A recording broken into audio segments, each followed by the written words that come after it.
These are the Alphafly version 3, designed to break all marathon records. They are incredibly fast shoes and I absolutely love them.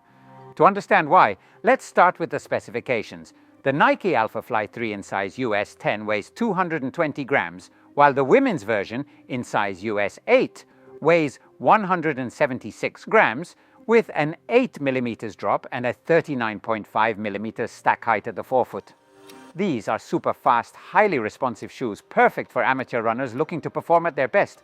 Here are the 10 things I loved about them, the 2 aspects I would have changed, and most importantly, who these shoes are best suited for. Since we've mentioned the numbers, let's start with them. The upper in AtomKnit version 3 features 62 interactions, while on the lateral side of the midsole, there is another code that represents the tester who used this shoe. It's said to be the winner of several marathons, although this isn't certain. For clarification, this is a model called Proto, but in reality, Proto refers only to the colorway.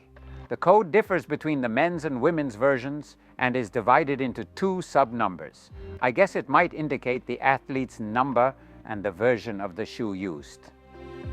Another interesting number to note is that this shoe was tested for nearly 100 kilometers. Unfortunately, I'll share the exact number of kilometers below, but I wasn't able to test it in a race.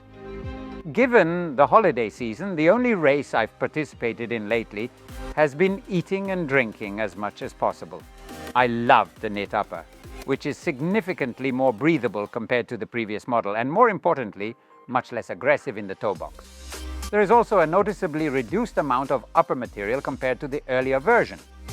This leads me to recommend sticking with the same size as your usual choice, whereas with the previous model, I suggested going half a size up. I appreciated how sleek the shoe feels while remaining firmly tied to the knit material, specifically the famous fly knit of this shoe. Unlike in the past, the structure is truly integrated into the shoe itself. Lacing is very straightforward, as the top strap, which added extra weight, has been removed. While putting on the shoe is relatively simple, it's not entirely effortless. It fits like a sock, meaning you shouldn't encounter any issues. I personally used half a size smaller than usual, and unlike the first model, where I experienced some discomfort during long runs, I had no issues this time, even when running a 30-kilometer long run. The structure of the upper feels like a single cohesive unit with some areas that are super breathable. In the forefoot area, there is noticeable support, but it's not as extreme as it was in the previous model. What I especially loved is the fact that the heel area provides a small lounge in the back, offering relief for the Achilles tendon. The heel counter is almost non-existent except in the very lower section, where there is indeed a support structure that extends laterally for about 4 or 5 centimeters. However, it's clear that this is a shoe with a neutral platform. In the forefoot area, the upper is relatively rigid to facilitate directional changes, which I found to be an excellent feature.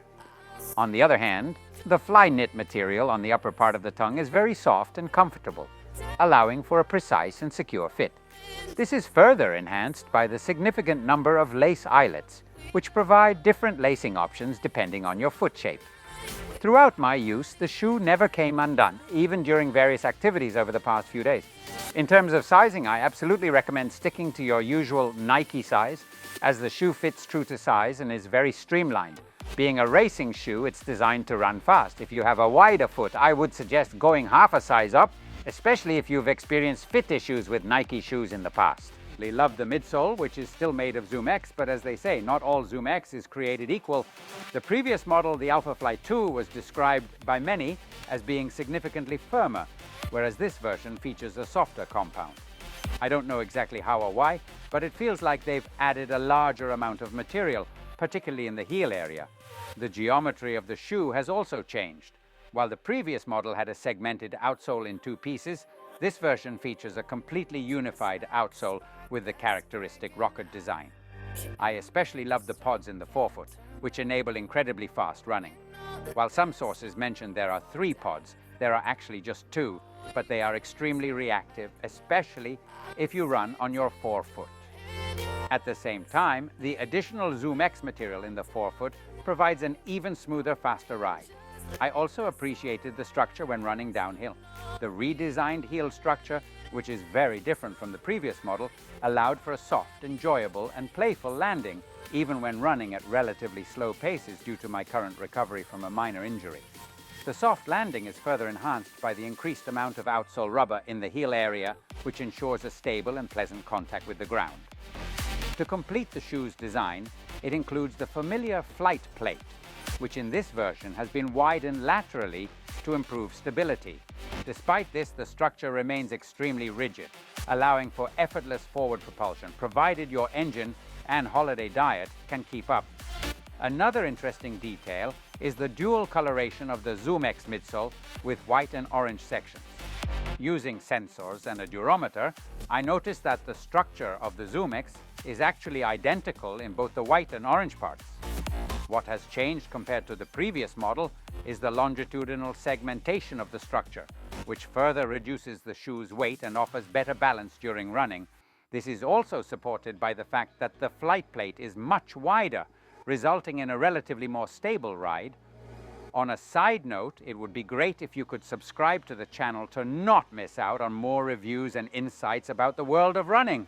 Moving on, I love the outsole design, which consists of 4 sections and provides excellent traction. Fortunately, or unfortunately, I had the chance to test the shoes running in the rain. I noticed that in the forefoot area, the amount of rubber is significant, with fine grooves and a colored section where the pods are located. In the central medial area, however, the rubber is exposed, and in the heel area, the amount of rubber has been reduced compared to the previous model. This reduction is intentional, as the shoe is designed for speed, and it appears that most of the weight distribution for amateur runners is concentrated in the forefoot. Consequently, the rear rubber section is lighter, which might lead to faster wear compared to previous models. Nonetheless, I absolutely loved how this shoe handles directional changes, balancing the softness of the ZoomX foam and the rigidity of the flight plate in an incredibly effective way. This combination ensures a smooth and controlled ride, making it ideal for runners looking for both speed and stability. Another aspect I particularly appreciated is that this shoe is, in my opinion, much more stable compared to the previous model. Let's be clear, this is a shoe designed for neutral runners, and compared to version 2 and even version 1, I noticed that the pronation angle on my unlucky ankle, the one I injured 2 years ago, decreased by 2 degrees. Of course, this depends greatly on your running gait. However, for heel strikers, this shoe could pose some challenges. First, it doesn't allow you to remove the insoles to replace them with custom orthotics. Second, the internal structure of the shoe is built as a unit. According to Nike's press release, this is a speed-focused marathon shoe designed for all runners, but in reality, I believe it's most suitable for advanced amateur runners who want to race at their best.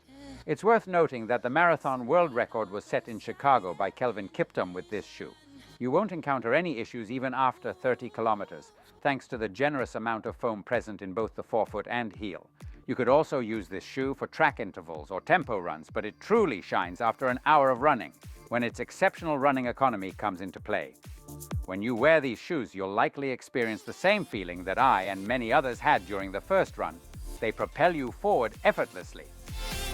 In my opinion, this sensation is superior to what I've experienced with competitor shoes. That said, this shoe performs best after an hour of running and is undoubtedly ideal for marathons. In terms of pacing, I recommend this shoe for runs starting from 5 kilometers. I know it might seem like an overuse for such a short distance, but it's absolutely possible. Many runners, especially with the first softer version of this shoe, have used it even for easy runs. This model is similarly soft and can handle paces up to 3 minutes per kilometer or faster, depending on your fitness level. The reduced weight plays a significant role here. You'll barely feel the shoe, and it truly runs on its own, even at slower speeds like 4 minutes per kilometer. As for durability, I believe this shoe can last up to 400 kilometers for races, though this largely depends on your running form. It's also possible to use it for easy daily runs if you enjoy a shoe with extreme softness. For slower paces, you'll likely strike more with your midfoot or heel, and the exceptional amount of rubber ensures you won't face any issues there. However, it's not all perfect. The shoe features an exposed structure that wasn't present in earlier models. This makes it more prone to visible wear. especially if you use it on gravel or non-asphalt surfaces where friction is higher. While it's designed for forefoot running, your heel will inevitably make contact during the stride cycle, which might result in faster wear compared to previous models. That said, this is a trade-off Nike made to significantly reduce weight, and I believe it was a winning decision. Another point to consider is the racing tongue, which offers good Flyknit support. However, I feel Nike could have added a bit more material in the upper where the shoe is laced tightly. With this type of design, I sometimes experience discomfort on the top of my foot after a race lasting a few days. Adding extra material in that area would have mitigated this issue. Still, we're talking about minor details here. Overall, I think the Nike Alphafly 3 represents a significant improvement over previous versions. The weight reduction, softer midsole, and enhanced stability due to the flight plate make it an excellent choice for highly advanced amateur runners aiming to beat their personal bests. I love this shoe and I highly recommend it. In the meantime, I'll wrap this up. I won't drag you into my plans to eat and drink all day or shop for gadgets in downtown Milan. See you in the next review.